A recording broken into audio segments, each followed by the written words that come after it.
Assalamualaikum warahmatullahi wabarakatuh. Bismillahirrahmanirrahim. Alhamdulillahirabbil alamin. Pemirsa, bertemu kembali dengan saya Zainal Abidin.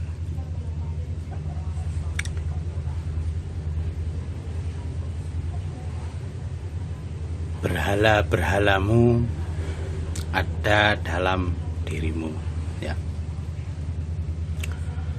Mungkin banyak orang yang mengira bahwa dirinya sudah bersih dari penyakit hati, misalkan penyakit syirik misalkan, ya, atau menyekutukan Tuhan. Tetapi sebenarnya dia dalam kemusyrikan itu sendiri, tapi tidak berasa. Inilah yang saya katakan bahwa berhala-berhala itu ada dalam diri sampean-sampean, ya. Jadi kemusyrikan itu tidak harus kelihatan bahwa seseorang menyembah berhala misalkan, ya. Yang benar-benar kelihatan bentuk ritualnya semacam itu.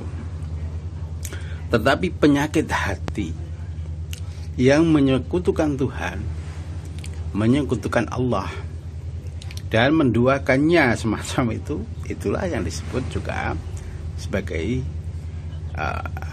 syirik. Kalau menurut saya ya syirik khafi sebenarnya. Karena apa? Karena ini jarang yang bisa melihat seperti itu. Bahwa seseorang yang mengaku lebih baik dari yang lainnya, ya, ada perasaan dia lebih benar dari yang lainnya. Kemudian ada perasaan di mana dia lebih pandai dari yang lainnya. Inilah sebenarnya sudah menyekutukan Tuhan. Oleh karena itu ya apa istilahnya, sudah masuk dalam syirik atau menyembah berhala itu sebenarnya semacam itu, ya. Walaupun berhalanya itu ya dirinya sendiri itu.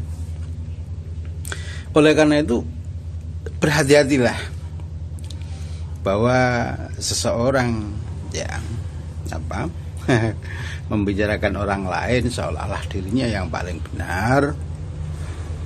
Inilah sebenarnya berhalanya itu ada dalam dirinya itu, ya. Pengakuan dirinya, pengakuan kepandaian atas ilmu dirinya lebih dari yang lain, inilah merupakan berhala bagi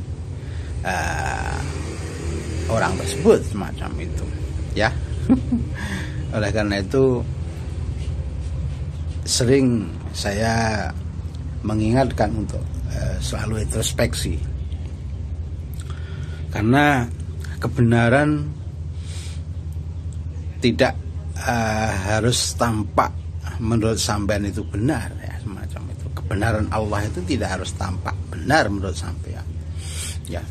Oleh karena itu berhati-hatilah, introspeksi, tadabbur dan lain-lain semacam itu, agar apa, sampean tidak terjerumus dalam perbuatan syirik khafi yang sampean sendiri tidak menyadarinya, ya. Ini sering kali disebutkan dalam Al-Quran itu, ya, yang artinya ini ada ayat yang mengatakan bahwa jika kamu dalam pelayaran di laut, kemudian ada badai, ada kondisi laut saat itu yang sangat mencekam, kamu berdoa begitu ikhlas terhadap Allah semacam itu, ya. Lalu setelah diselamatkan oleh Allah, lalu perahu sampean bisa mendarat di pelabuhan misalkan semacam itu, akhirnya sampean, perasaan sampean menyekutukan Allah. Ini sering digambarkan dalam Al-Quran semacam itu. Dan inilah yang saya katakan sebagai berhala dalam diri sampean itu. Berhala-berhala itu ada dalam diri sampean itu. Karena apa? Karena setelah selamat dari bencana laut, ya, diselamatkan oleh Allah dari bencana laut, kemudian sampean di darat mengatakan, "Wah, beruntung saya berdoa, saya beriman, saya orang pandai," misalkan semacam itu. Seolah-olah itu hasil dari amal sampean. Padahal itu sebenarnya ya memang murni dari belas kasih Allah semacam itu. Inilah yang saya katakan, berhala-berhala itu sebenarnya tidak harus tampak seperti benda-benda patung semacam itu. Inilah yang justru lebih istilahnya itu lebih banyak menjangkiti bagi mereka yang mengaku mukmin semacam itu, karena tidak merasa. Bahkan sampean menyekutukan Tuhan itu sampean tidak merasa. Oleh karena itu introspeksilah, ya, bacalah Al-Quran dengan segenap hati, keikhlasan hati, dan pengharapan ridha Allah semacam itu, agar sampean terhindar dari penyakit-penyakit hati, ya, semacam syirik semacam itu. Ya ini ya,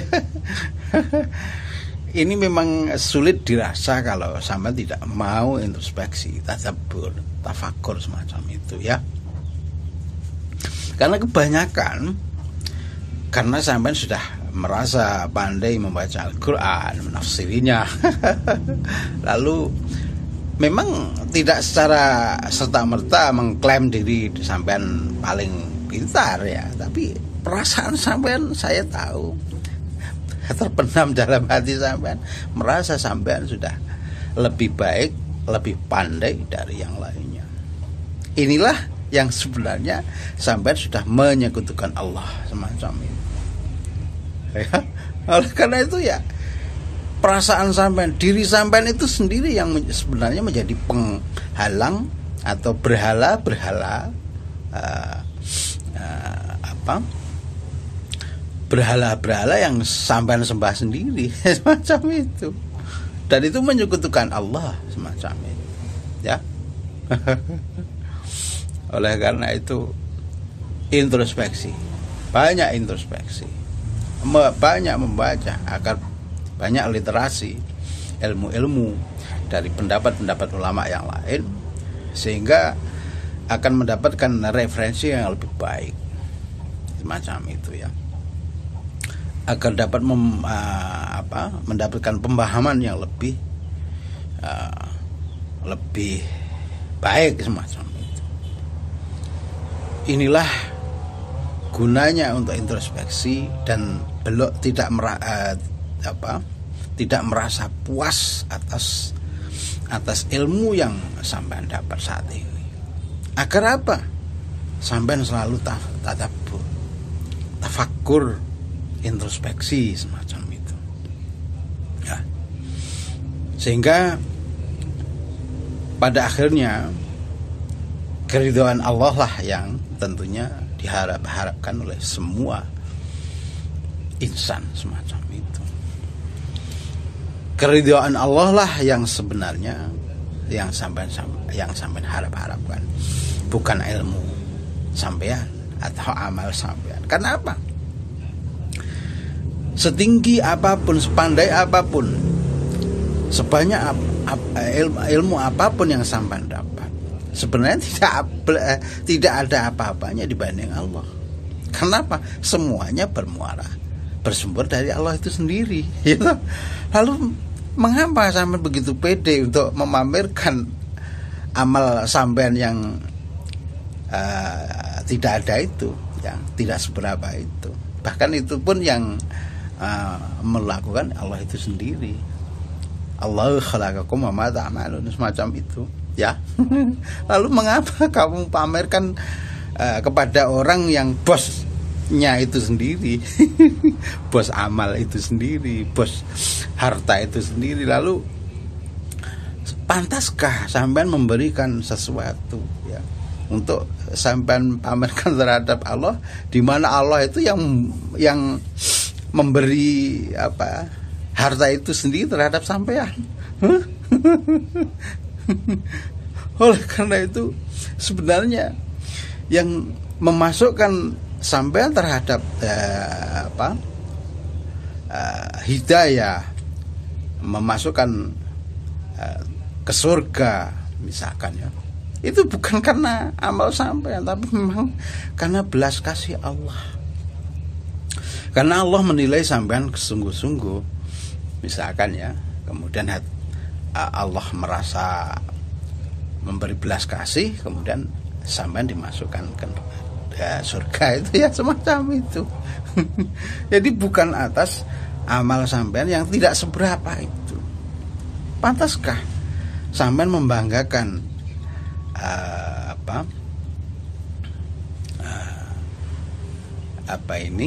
asinnya garam di lautan? Apakah sampean akan membanggakan sampean bisa memberikan garam di lautan semacam itu? Apakah pantas semacam itu? Inilah yang saya katakan, sebenarnya penghalang sampai terhadap Allah itu ya sampean sendiri. Berhala-berhala itu ada dalam diri sampean itu sendiri. Perasaan sombong, perasaan memiliki, ujub semacam itu, kemudian hasud, dan lain-lain, itu memang penyakit hati. Itulah yang menghalangi sampean terhadap Allah itu sendiri ya.